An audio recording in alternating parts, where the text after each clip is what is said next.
tonight? Folks, thank you for...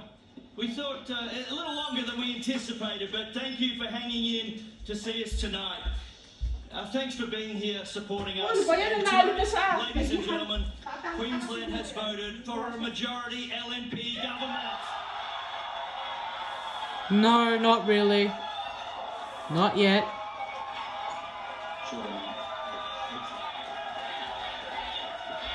Can I say 44 to 46?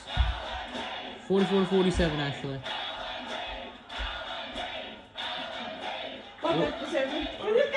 Block my ears. You don't want to hear from me, you're working for DC. And here comes Crisafulli, Premier-elect. A few people here tonight directly to Queenslanders and say thank you and map out a vision for the future. David, have you written that victory speech yet? You said all week that you hadn't written it. Well, there you go. What's in it? You'll see in 2 minutes, I reckon. What can Queenslanders expect with David Crisafulli as Premier? Let's get in there, guys. Come on. How have you felt tonight? Obviously, like a bit unsure at the start of the night, but obviously you've made a comeback. No, look, it's a great result, but I want to speak directly to Queenslanders and I'll say thanks very much. Thanks very much. Congratulations. Thank you very much.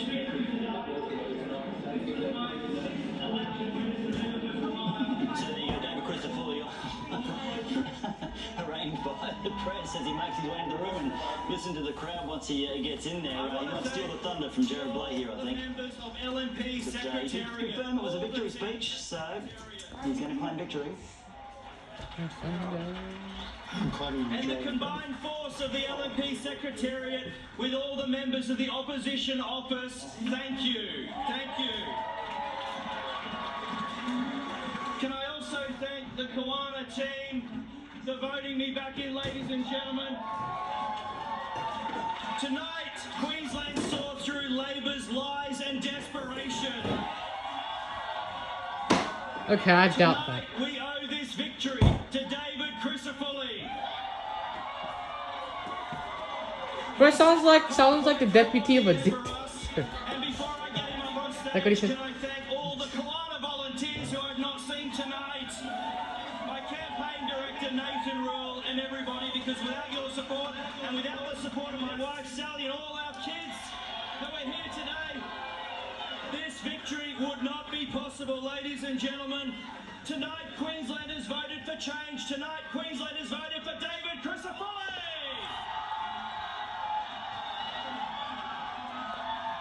Oh, the pain that some Queenslanders feel. I understand it.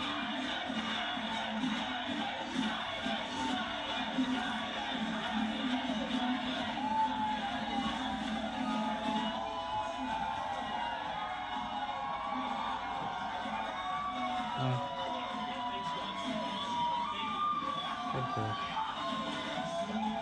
Thank you, guys. Well, ladies and gentlemen, tonight Queenslanders have voted for hope over fear.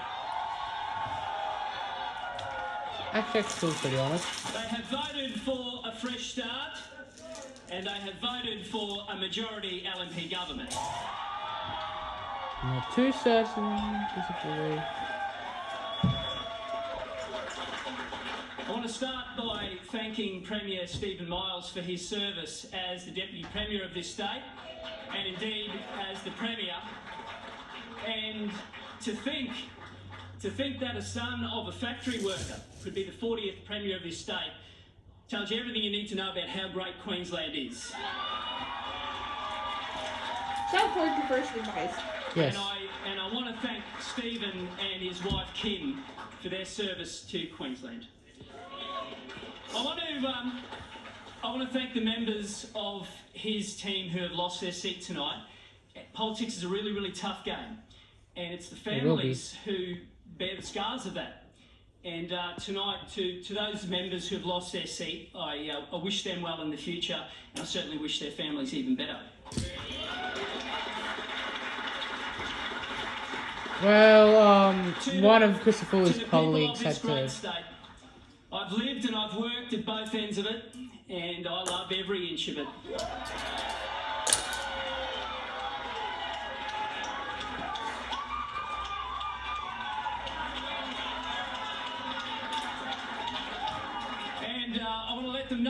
we'll be serving them with every ounce of fibre we have, and we are determined to make sure that this state returns to the powerhouse we all know it can be. This result is a vindication of a hell of a lot of hard work and a hell of a lot of strategy, and I want to outline just how large this achievement is. Of the last 12 general elections in this state, we've only won one on election night, and tonight we get to celebrate the biggest achievement we've had in over a decade.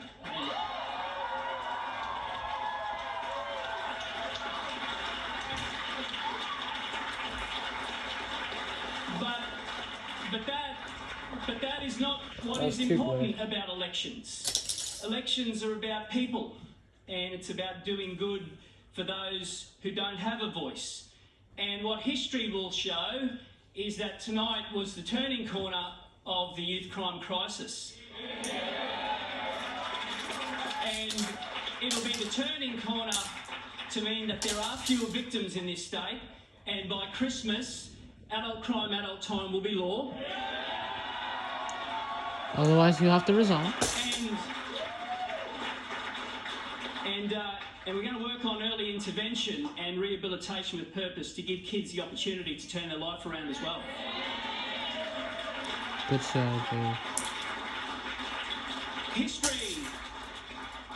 History will show this is He the just needs to turning keep his point in the promises. Queensland health crisis, and ambulance ramping will not remain the highest in the country at 45%. And you'll know that because within 100 days you will see what's happening in your hospital in real time, and you will have doctors and nurses back in charge of those. Yeah, of course. That's how government works. And history will show this is the night we began turning the corner in giving young people hope of owning their home again. Hopefully the economy doesn't go bad. And vulnerable Queenslanders to have a roof over their heads. And we get to work on that in delivering supply, and we intend to remove a tax to do so for young Queenslanders. And history will show this is a turning point to make sure that government does all it can to lower those structural cost of living challenges, and to make sure that working Queenslanders can keep the lights on, to make sure that working Queenslanders can afford to dream, to make better for their children. And we're determined to make sure that we have respect for your money, and that means a culture of budget blowouts will end. Well, that's how you deliver surpluses. Now it's going to take every day of those 4 years to deal with those big four crises: youth crime, health, housing and cost of living. But allow me to map out a vision for the next decade for this state. My vision for Queensland is one where we get on with building the kind of infrastructure we once did in this state. Roads and rail and dams and schools and hospitals, the generational infrastructure to open up opportunities. I want to look at Queensland again being a place where people look to invest, where people can afford to live, and where this state returns to the economic powerhouse of the country.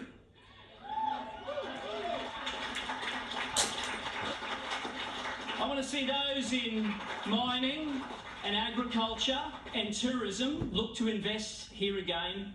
I want to see the high-end medical and educational research come to Queensland, and I want to see businesses relocate here to give opportunities for our people, and we intend to give every opportunity for Queensland to be the economic powerhouse of the nation.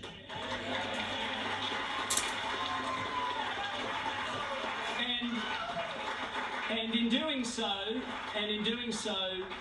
we will create a state that benefits working people, many of whom voted for us today for the first time in a long time. First time since 2012. A state where we have a great tolerance, where we're a compassionate society, where people who come here from other nations come as strangers but become family. That is the most progressive thing I've ever heard. just like my late grandfather did in 1960. To do this, we will need a world-class public service, and I intend to make sure that we govern with a focus on delivering services for every Queenslander. And to those public servants, I want you to know we intend to give vision and direction and leadership, but advice will be fearless and frank. The culture of entrenched fear will be over, and together we can deliver the services that Queenslanders deserve. What a... Okay.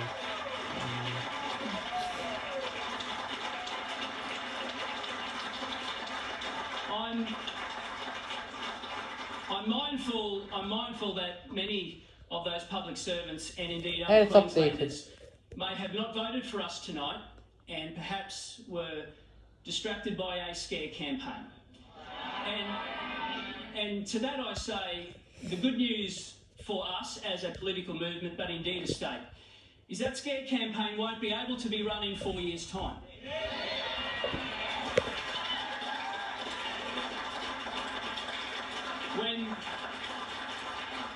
When all of those allegations, when all of the scare, when all of the fear doesn't come to fruition, well then we can look to deliver a second-term LNP government.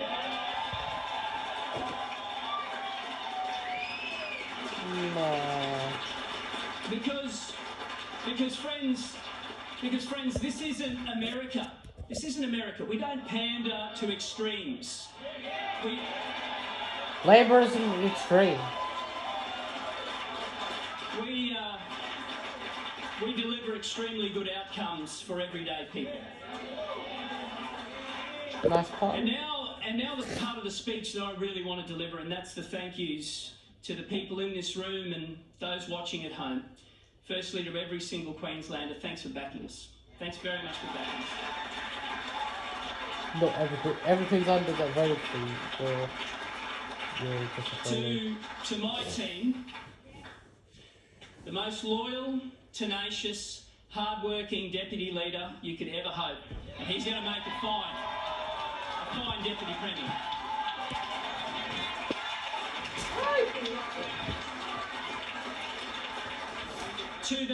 To the three former leaders in my political movement who will get the opportunity to serve again as ministers of the Crown. And I want to thank Tim and Deb and John Paul. And in doing so, their strength and their resilience and their assistance of me has been incredible in a really long 4-year term. And I'm going to read just 3 of the texts that I've received from them. And these are from each of them. Keep going. Stay focused. You're nearly there. That's the kind of team that we've created. And that's why for 4 years you've seen discipline and focus and a relentless desire to create a little piece of opportunity for our political movement, but indeed the state. Discipline and focus. To our members returning, congratulations to all of you. You've been great servants of your communities. To the newly elected team members spread throughout the state, we really look forward to welcoming you to the Parliament, and I know your communities will embrace the opportunity for a fresh face as part of fresh government. Thanks.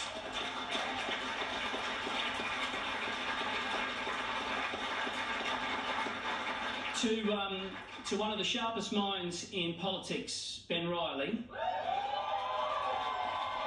Who's that?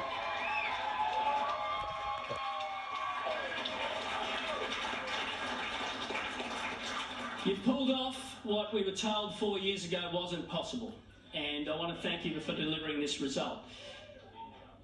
To Lawrence Springborg.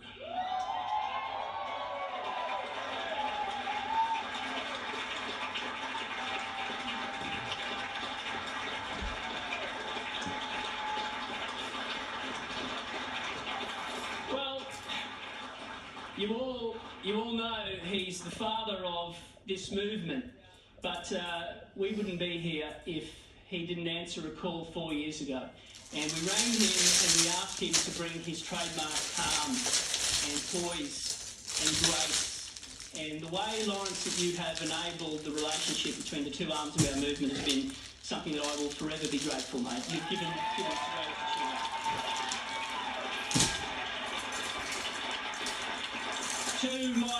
To my Chief of Staff, Richard Barrett, and the most amazing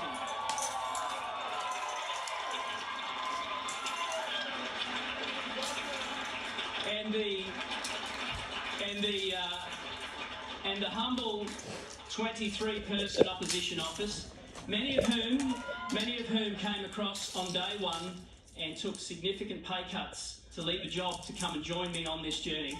Oh guys, I'm really, really grateful, I can tell you.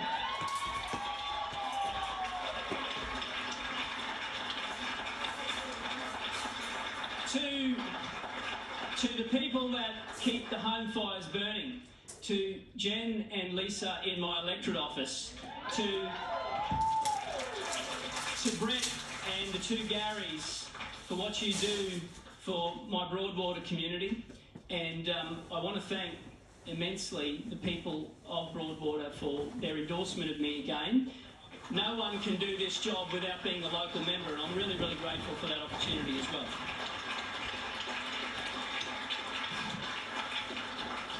And now the tough bit, to my family. Tonight is really, really special, but it runs a distant second to the achievement of being a dad.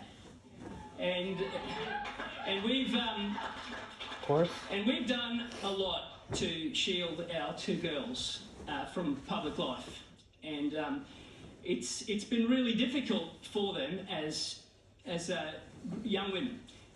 But we've made that decision to keep them out of the spotlight because we want them to be their own women, and we want them to be successful in life, and we just couldn't be more proud of who they have become.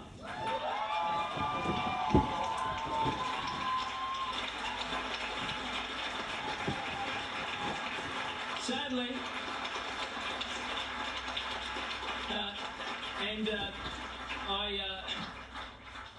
next week I will be elected as the Premier, but I'm not even the best parent in my house. To Tegan. Well, isn't that coincidental?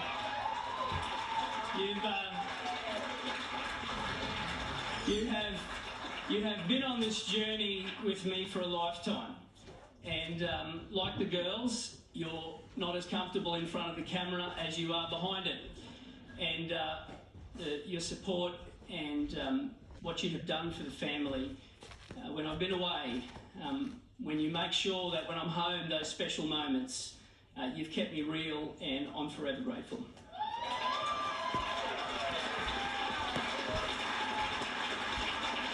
Rightio. In closing, we asked Queenslanders to choose hope over fear, and they did.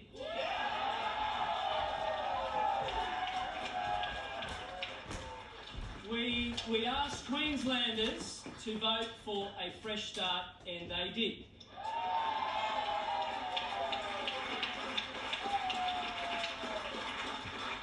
And now tomorrow we get to work. Not the day after, tomorrow. Tomorrow we get to work. And we do what we say we were going to do. We don't do what we say we wouldn't do. And we have a contract with Queenslanders, and we intend to honour it.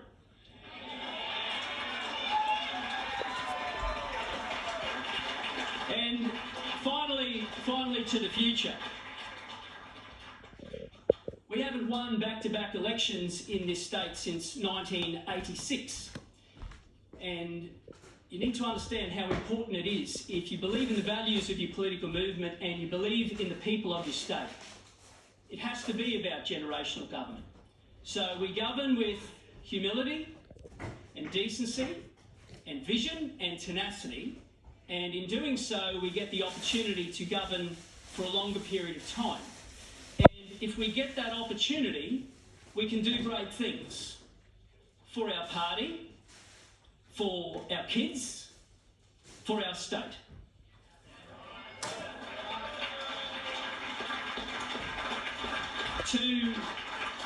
To borrow a phrase from a different era and a different political movement, it's time. It's time. Oh, 1972, Gough Whitlam elected as Prime Minister. Is that slogan? 2 words. It's time for freedom. I guess I see the correlations. Too many It's of them. time for a fresh start for Queensland. Thanks, Gary.